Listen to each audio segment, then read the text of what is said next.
Welcome to this deep dive into microfluidic encapsulation. Today we're going to explore how microscale engineering protects sensitive biological cargo, like probiotics, enzymes, and stem cells during processing, storage, and delivery. Let's start with the fundamentals. What exactly is microfluidic encapsulation? Encapsulation is the process of wrapping sensitive biological materials inside protective shells, typically made of polymers, hydrogels, or lipids. Microfluidics refers to the manipulation of fluids at the micrometer scale, typically in channels with dimensions from 1 to hundreds of micrometers. Think of it like this. You have a sensitive core containing your probiotics or stem cells, and you surround it with a protective shell. This shell acts as a barrier against harsh environments. Let me give you an analogy. Imagine you're shipping a delicate glass ornament across the country. Without proper packaging, the glass will almost certainly shatter during transport. The vibrations, impacts, and temperature changes are too harsh.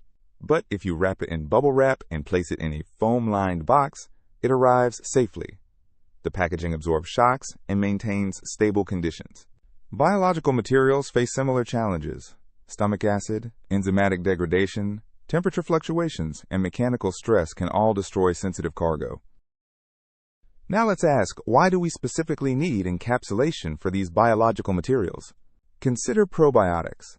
When you swallow a probiotic supplement, it must survive the harsh acidic environment of your stomach, where the pH can be as low as 1.5 to 2. The stomach pH is approximately 1.5 to 2. Without protection, approximately 99.9% of probiotic bacteria die before reaching the intestines where they're needed. For enzymes, the challenge is maintaining activity.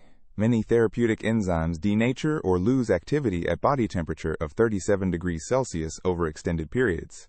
Stem cells are incredibly fragile. Mechanical shear forces during injection or processing can rupture cell membranes and cause cell death.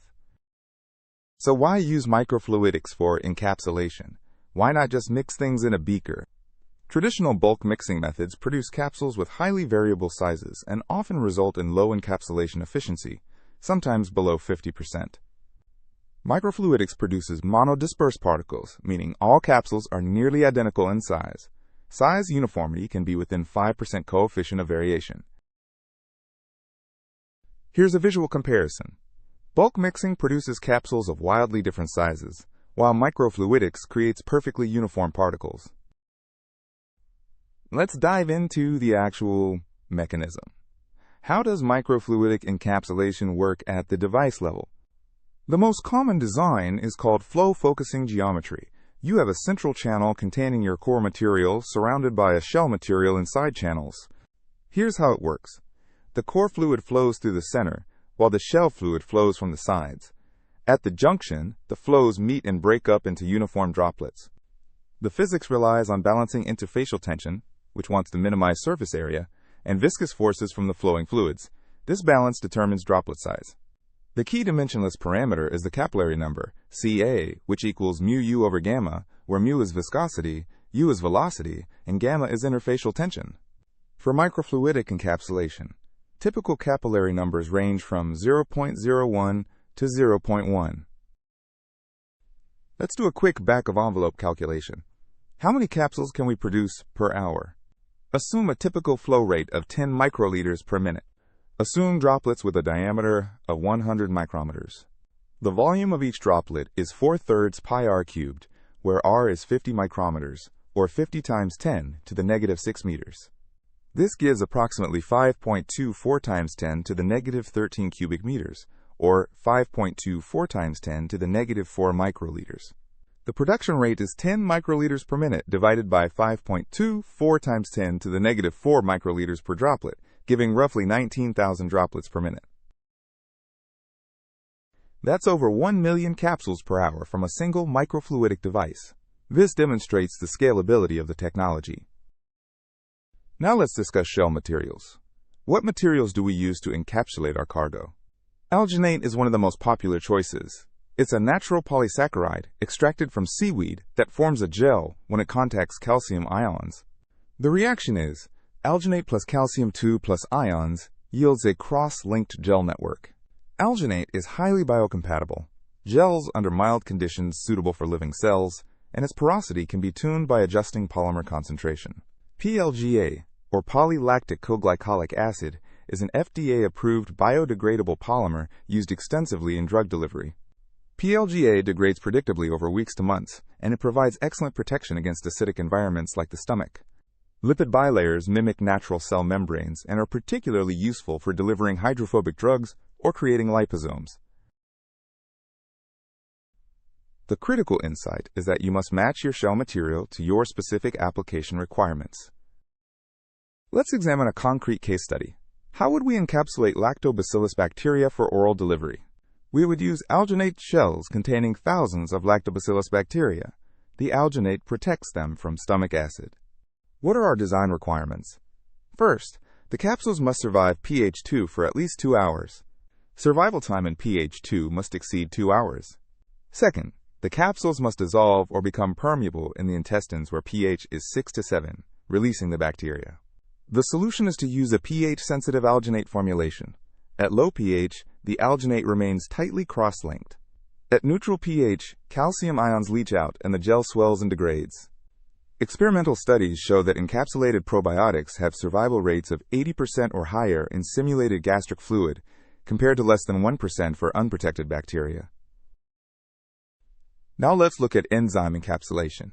Consider the enzyme horseradish peroxidase, commonly used in biosensors and diagnostics. The problem is that this enzyme loses 50% of its activity after just 24 hours at 37 degrees Celsius when in free solution. The half-life of free enzyme is 24 hours at 37 degrees Celsius. By encapsulating the enzyme in a polyethylene glycol hydrogel matrix, we create a stabilizing microenvironment that maintains enzyme structure. The half-life of encapsulated enzyme extends to 30 days at 37 degrees Celsius. That represents a 30-fold improvement in stability. This is the power of microenvironmental control. The mechanism is that the hydrogel network restricts molecular motion, preventing the enzyme from unfolding and aggregating. Finally, let's examine stem cell encapsulation, which is perhaps the most challenging application. The fundamental challenge is that living cells require constant nutrient supply and oxygen. The capsule cannot be completely impermeable. The solution is to use semi-permeable hydrogel shells that allow small molecules like glucose and oxygen to diffuse through, while protecting cells from immune attack. The diffusion coefficient of glucose in alginate hydrogels is approximately 6 times 10 to the negative 10 square meters per second. Let's calculate how quickly oxygen can diffuse through a 100 micrometer thick shell. The characteristic diffusion time is approximately L squared over D, where L is the diffusion distance. For oxygen with diffusion coefficient around 2 times 10 to the negative 9 square meters per second, the time is about 5 seconds. This is fast enough to support cell viability. One major clinical application is encapsulating pancreatic islet cells for treating type 1 diabetes. The capsules protect the transplanted cells from immune rejection while allowing insulin secretion. How do we optimize encapsulation parameters for a specific application? What variables can we control? First, capsule size. Larger capsules can hold more cargo but have longer diffusion times. Smaller capsules have better mass transfer but lower cargo capacity. The optimal diameter range is typically 50 to 500 micrometers, depending on the application. Second, shell thickness. Thicker shells provide better mechanical protection but slow down diffusion and release kinetics. Typical shell thickness ranges from 5 to 50 micrometers. Third, polymer concentration affects mechanical strength, porosity, and degradation rate. Higher concentration means stronger but less permeable shells. There's always a trade-off between protection and permeability. You need to find the sweet spot for your specific cargo and delivery route. Once we produce capsules, how do we verify their quality? What measurements do we need? First, we measure size distribution using optical microscopy or dynamic light scattering. We calculate the coefficient of variation. The coefficient of variation equals sigma over mu times 100%, where sigma is standard deviation and mu is mean diameter.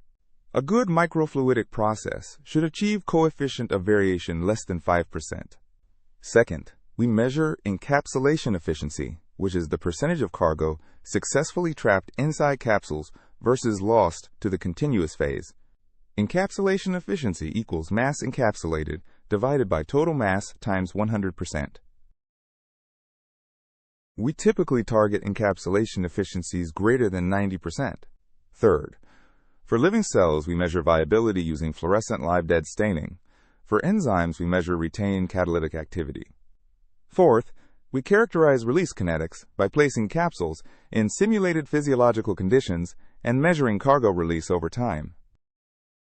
A key question is, can microfluidic encapsulation be scaled up for commercial production?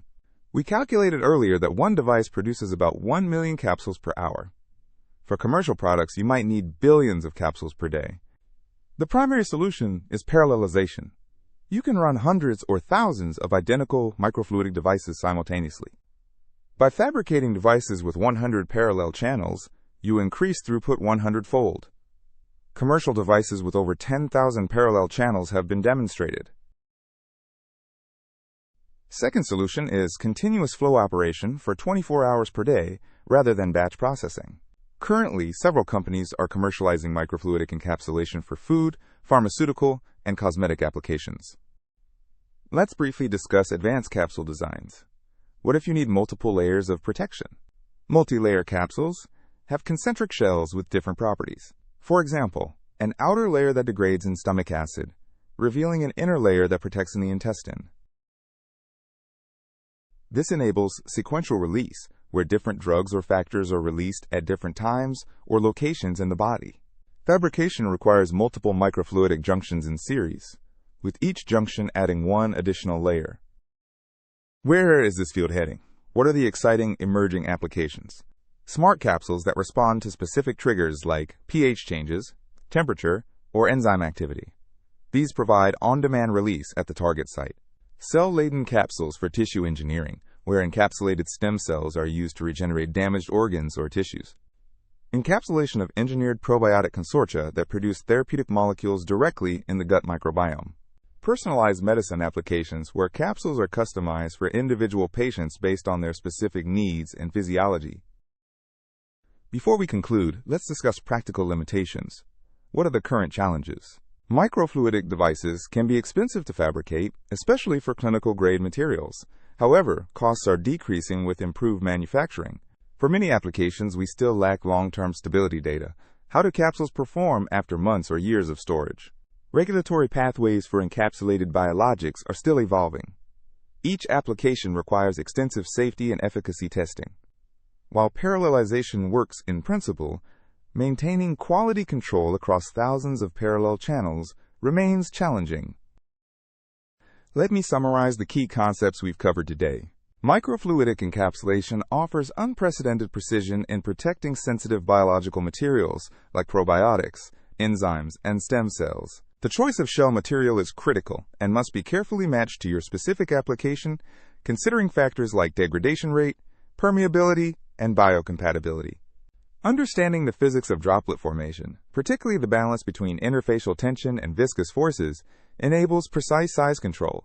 Experimental evidence shows that encapsulation can improve cargo survival by 10 to 100-fold compared to unprotected materials. The technology is scalable through parallelization and is currently being commercialized for multiple applications in pharmaceuticals, food, and biotechnology. Design requires careful optimization of trade-offs between mechanical protection, permeability for nutrients and oxygen, and controlled release kinetics. As we conclude, consider this question. What if we could design capsules that not only protect cargo, but also actively sense their environment and release cargo only when needed? This is the frontier of smart microfluidic encapsulation, and it promises to revolutionize how we deliver sensitive biological therapeutics. Thank you for joining me in this exploration of microfluidic encapsulation technology.